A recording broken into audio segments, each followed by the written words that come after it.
Yeah, you get the weight right. Scott, you've made my day with this. Guess what? We're going to go for dinner. You know what we're going to have? Alice? You know what we're going to have? We're going to have pork chops and applesauce. I don't remember that line when we shot it, but I've certainly heard it ever since. She was known as Alice on TV's Brady Bunch. Her real name is Ann B. Davis. But what will happen when I present Ann with this doll? And let me tell you something.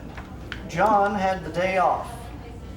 Does that mean what? That Oh, means, this John. You didn't mean this John. This John. Oh, had the day off? And that Poor means, baby. And that means that he said, I will work on my day off. Are you rolling if now? I get to Yeah, okay. meet Ann B. Davis. Well, there, gosh.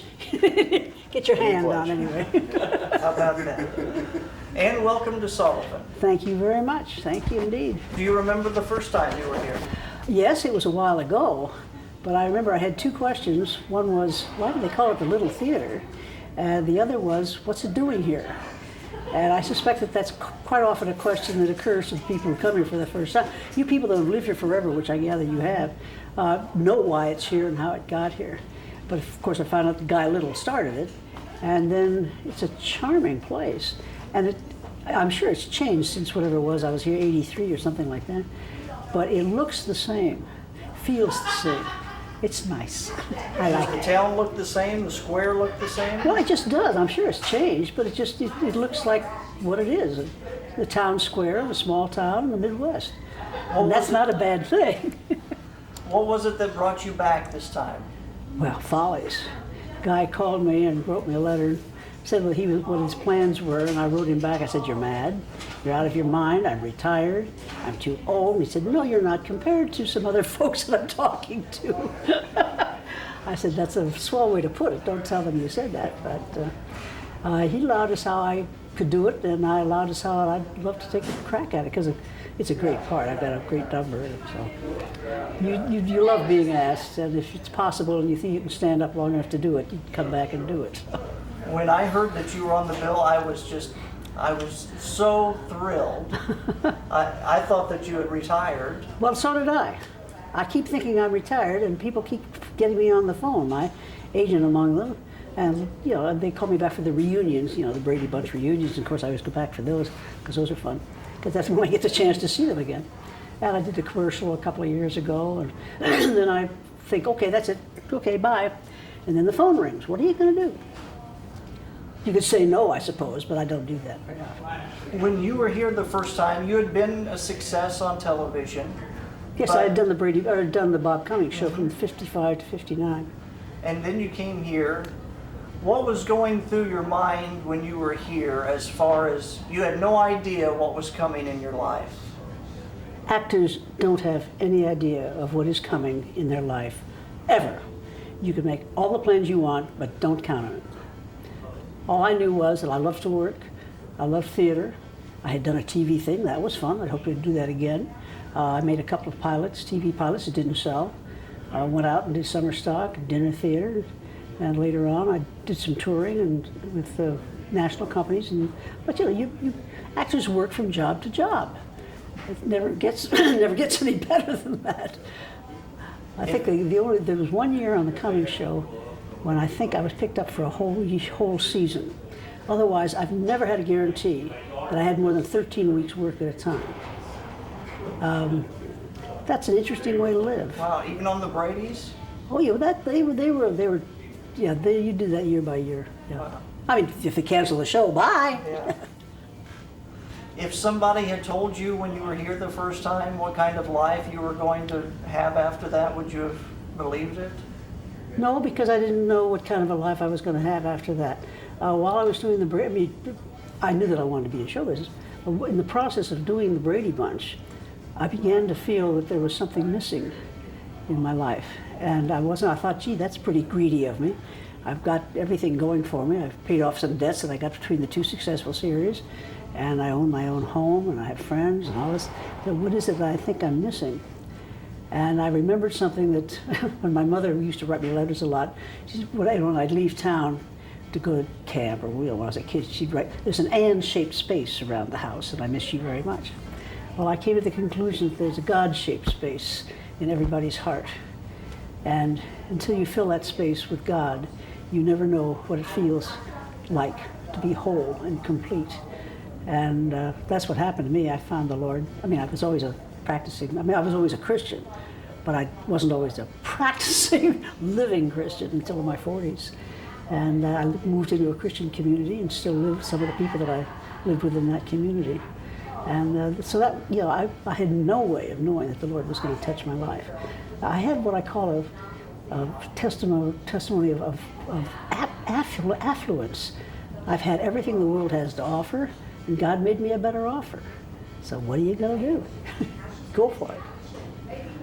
Do you think that has a reason? Oh, yeah. Do you think that is one of the reasons that you are so loved by so many?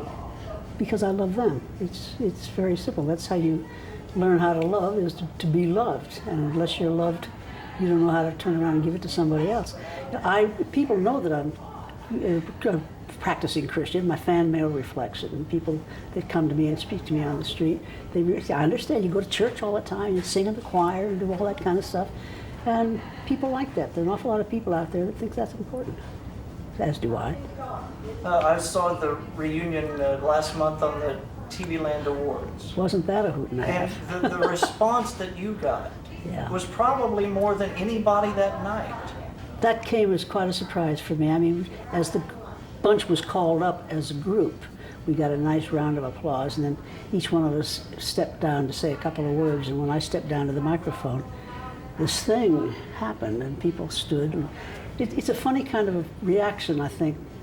Lloyd Schwartz said, well, they know they love you. They just don't know that everybody else loves you too. So it's one of these things, oh, yeah. And so it sort of grows and sort of swells. And it was an interesting experience. I was very, very touched by it. And you're able to feel that love Oh, yeah. as you go through your daily life. Oh, yeah. People smile when they meet me. And actually, it doesn't really have all that to do with television. I was in Africa one time where nobody had ever heard of me. But I found out that if I listened to people, talked to people, that they smiled. I'm lovable. I don't have anything to do with that. That's a gift. And if I'm lovable, okay, I'll accept that. And love you in return, I might add. I don't have a chance to ask this very often. How does it feel to have a doll made of yourself? I have never seen one of these. I have never seen one of these. My twin sister found one once and gave it to one of her kids. And I said, I don't have one of those. Isn't that fantastic? Check out the knees.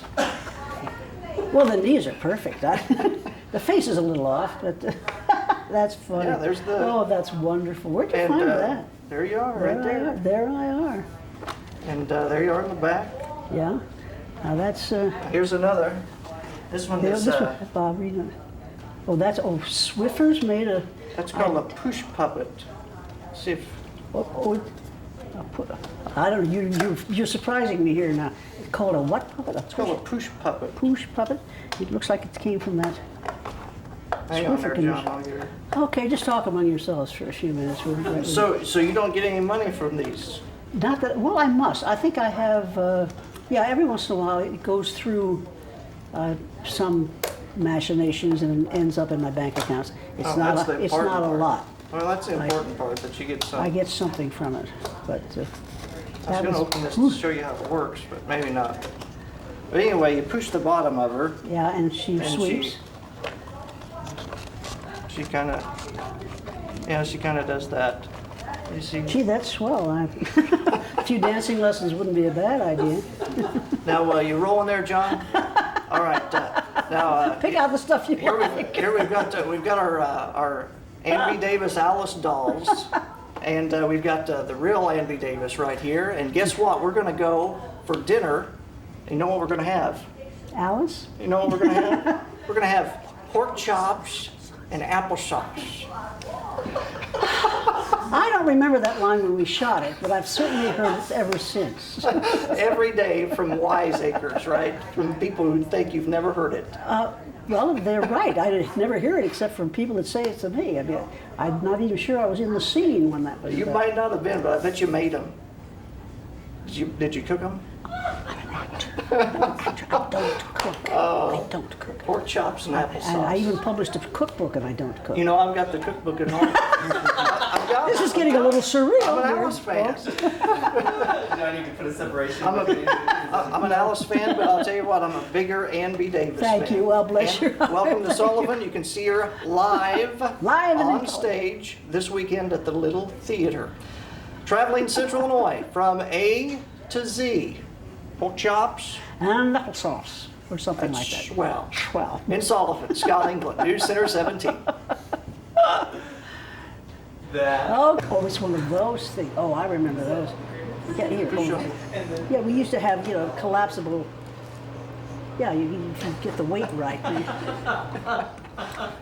Scott, you've made my day with this. That's funny. Okay.